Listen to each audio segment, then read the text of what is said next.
જય શ્રી કૃષ્ણ, જય માતાજી, જય મગલ. હાય, કેમ છો બધા? અને તમે જોઈ રહ્યા છો કે હું મારા કબાટમાં તમને બતાવવા માટે આવી ગઈ છું. કબાટ સી આ ફક્ત ને ફક્ત ઉપર જો આટલો સામાન મારે એટલો બધો છે ને કે તમે ના વાત પૂછો. આ કંઈક નડી રહ્યું છે. પ્રયત્ન તો કરી શકીએ, આ પણ નડતું જ હશે, પણ મારામાં હવે એવી તાકાત નથી કે ખુલ્યું બસ ખુલ્યું. જો હું કેવી રીતે તમને બતાવું કે આ ચોપડા કયા ક્યાં કેવા છે, આઈ ડોન્ટ નો. મારી પાસે કોઈ વર્ડ જ નથી આ વસ્તુના. અને અત્યારે કેટલા વાગ્યા છે? 12:40.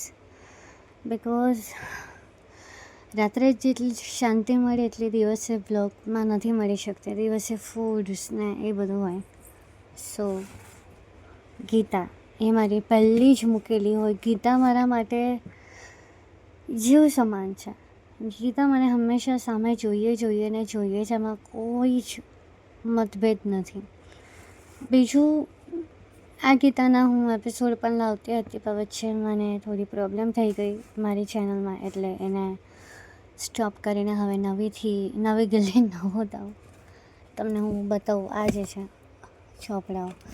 સો આ મારા એકમાત્ર બેસ્ટ ફ્રેન્ડ છે યુવરાજ જડેજા, જેમના પુસ્તક વિમોચનમાં મિલુંગા તુમ્હે ચાંદ બન કે મેં એન્કરિંગ પણ કર્યું હતું. એના ફોટોગ્રાફ તો ઓલરેડી છે જ.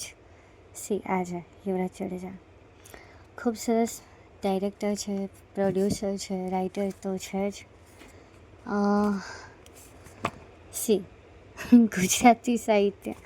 આ એ પુસ્તકો છે જે મતલબ હું MA BA બધું કરતી હતી ત્યાંની પુસ્તકો છે. આ કંઈક અલગ લાગે છે બિકોઝ આ રેપિંગવાળી છે, એટલે કોરા કાગળ માટેની છે. યસ, આમાં હું પ્લાનિંગ ને બધું. અચ્છા, લગ્ન ગીત હોય ને ત્યારે મને આવા પ્લેન પેજ જોઈએ પરિવારના નામ લખવા માટે. આમાં ક્યાંમાં જઈએ? ઓકે, આ ખંજરી.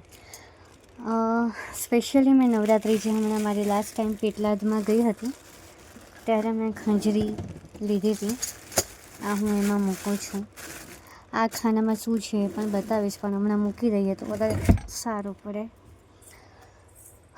આમાં બતાવીએ કારણ કે આમાંથી નીકળે એવું છે. આ પણ પ્લેન પેજ છે. જો કંઈક તો મતલબ મેં લખેલું જ છે, પણ શું છે? છઠ્ઠો દિવસ. ઓકે, આ જે છે ને આ મમ્મીની કથા હતી ને, એનો લિસ્ટ છે આ. અને આ બહુ કિંમતી ખજાનો છે. આ ખજાનામાં મારો જીવ છે. જ્યારે હું એક સ્ટાન્ડર્ડ લેવલે પહોંચી જઈશ ત્યારે હું આ ખજાનાને રિવીલ કરીશ. આ બહુ જ મહત્ત્વની વસ્તુ છે મારા માટે. મેં આને આમ કેમ મૂક્યું છે મને યાદ નથી આવતું. શું આમાં બી કંઈક તો છે, પણ હમણાં લોકરમાં મૂકી દઈએ. આ છે આપણે કંઈક એટલે મારે એ છે ને પેલું એના જે વેક્યુમ ક્લીનરની વસ્તુ મૂકી છે, પણ આ ખજાનો છે મારા માટે એ વસ્તુ. આ નાની ડાયરી છે જેમાં કશું જ નથી લખ્યું, પણ લગ્ન ગીતને એવી બધી જે ડેટ હોય એ હું આમાં લખતી હોઉં છું. હવે એક ડાયરી ફૂલ થઈ ગઈ છે, આ ડાયરી કોરી છે. આ પ્લેન બુક છે, મારા સસરાએ મને આપી હતી, એમને હાથે અડેલી આ બુક છે. આમાં હું કશું જ લખતી નથી કારણ કે મારા સસરા રાજેન્દ્રભાઈ શાસ્ત્રીજીના સ્પર્શ છે આમાં. હું કશું જ લખવા ઈચ્છતી જ નથી. આ એમના આશીર્વાદ છે મારા માટે. આશીર્વાદોને વેડફાય નહીં. રામબાઈ. ઓકે, આ જે છે એ યુવરાજ જડેજાએ મને મારા મેરેજ થયા 2022માં, તો મને એમણે અદ્ભુત ગિફ્ટ આપી હતી, જેને સાચું ઓનેસ્ટ વાત કહું તો એ રિવ્યૂ હું નહીં આપી શકું કારણ કે મેં આને વાંચી નથી. મારા સાસુએ વાંચી છે, રામબાઈની. તો હવે વાંચવી પડશે મને લાગે છે, કારણ કે એમણે બહુ પ્રેમથી આપી છે એટલા માટે. જીતેશ ડોંગા. મેં અમને માતૃભારતી પર પણ રામબાઈને જોઈ છે ને પ્રતિલિપિ પર પણ જોઈ છે. આ પણ એક સરસ શ્રેયોક્ત છે. મને ઘણા ધાર્મિક કન્ટેન્ટ માટે આ બધી વસ્તુઓ જરૂરી હોય છે. બધું તો કેટલું બતાવીશ, 2-3 પાઠ થશે. હા, સ્મૃતિ પુષ્પ આ આઈ થિંક કોઈક ગુજરી ગયું હોય ને એવું કંઈક હોય. ના, એવું નથી. આ સ્પેશિયલી પાડવામાં જ આવ્યું છે. સો આ બધા હું ભજન પણ ગાઉં છું, એટલે મારા માટે તો આ બધો ખજાનો જ છે. ઓકે, આ છે અમૃત. આ યુવરાજના ત્યાંથી હું લાવી હતી પુસ્તક, એની પાસેથી લીધું હતું મેં. ઓકે, આ જે છે ને આ બહુ જ અમૂલ્ય વસ્તુ છે ને મારા માટે, એટલા માટે કારણ કે આમાં મારા હાથથી લખેલા ભજનો અને ગીતો છે. જો મારા આંખની પ્રોબ્લેમ છે એટલે હું થોડા મોટા અક્ષરમાં લખું છું. સો આ ડાયરીઝ છે. આમાં ફિલ્મી સોંગ છે એટલા માટે અંદર પડ્યું છે. ઓકે, આમાં પણ ભજન ને એ બધું જ છે. કંઈક વધારે નથી પણ છે એવું લાગે તો છે. ના, પ્લેન છે આ. ઓકે, ડાયરી મને મળી ગઈ. ચાલો બીજી ડાયરી. મને ડાયરીઓનો બહુ શોખ છે. આ એક ભજનનું કાગળ છે. આઈ થિંક સો આ મારી બા ઘરડા સાસુ અથવા તો મારા પપ્પાના અક્ષરનું છે. મને થોડું યાદ નથી આવતું, એટલે આને હું લોકરમાં મૂકીશ કારણ કે આ મહત્ત્વની વસ્તુઓ છે. એમને એમ ના મુકાય.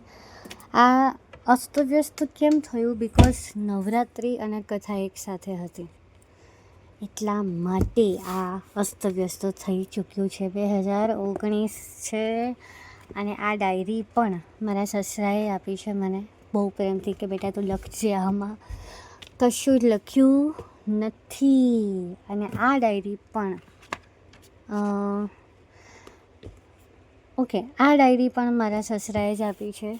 બહુ સરસ છે આ ડાયરી છે, પણ આમાં શું છે એ જોવું પડશે મારે. ઓકે, આ ડાયરી પણ મારા સસરાએ જ આપી છે. એટલે ઓહો કેટલું બધું મને આપ્યું છે. મારા વિષય રિલેટેડ આ ખજાનો છે. અચ્છા, આ જે વસ્તુ છે ને આ મારા માટે એટલી બધી અમૂલ્ય છે, એટલી બધી કે હું કોઈ કલ્પના ના કરી શકું. આના માટે હું સેપરેટલી વિડીયો બનાવું ને તો પણ ઓછો છે. આ 2007ની ડાયરી છે. આઈ થિંક એનાથી પણ જૂની છે, કારણ કે જ્યારે હું ગાતી થઈ પ્રોપર તો આમાં મારા મમ્મીના અક્ષર છે. મારા મમ્મીએ લગ્ન ગીતો લખીને આપ્યા છે. બિકોઝ ડબલ સિઝન હોય, બહુ પાવરફુલ હોય ને ડબલ ગ્રુપ થાય તો એકમાં હું અને મારા પપ્પા, કથાકાર શ્રી રમેશભાઈ મોહનભાઈ દેસાઈ એ જાય અને હું જાઉં, અને એક બીજા ગ્રુપમાં મારા મમ્મી જાય અને એમની સાથે બીજી પોતાની ટીમ હોય. મમ્મીએ મારા માટે આ અક્ષરવાળી આખી બુક બનાવી હતી ગ્રીન કલરમાં. બિકોઝ મને ત્યારે ગ્રીન કલર ગમતો હતો અને મમ્મીને પણ ગમતો હતો, એટલે મારા માટે આ તો બહુ જ કિંમતી છે. આ બુક આ મેં બનાવી હતી. આમાં ફિલ્મી સોંગ છે અને એના લિસ્ટ છે કે લગ્ન ગીતમાં વચ્ચે વચ્ચે કયા ગીતો ગવાય. ઓહો, ખ્વાબો મેં ગીત છે. સો આ પણ મારા હસ્તે લખેલી વસ્તુ છે. હવે ડાયરીમાંથી હું સીધી મતલબ પેજીસ પર આવી ગઈ છું. એટલે આ વિભાગ પડી ગયો. એક બુક પડી ગઈ મમ્મીવાળી. સો પહેલાં આને તો મૂકી દઈએ સરખું, પછી મમ્મીની અમૂલ્ય વસ્તુને ઉપાડીએ આપણે. આ બધી વસ્તુઓ કેવી છે? ખજાના છે જે તમારી સાથે જીવનભર જોડાયેલા હોય. 1, 2, 3. અરે ભાઈ, તમે આમ ખસી પડશો તો કેમનું ચાલશે?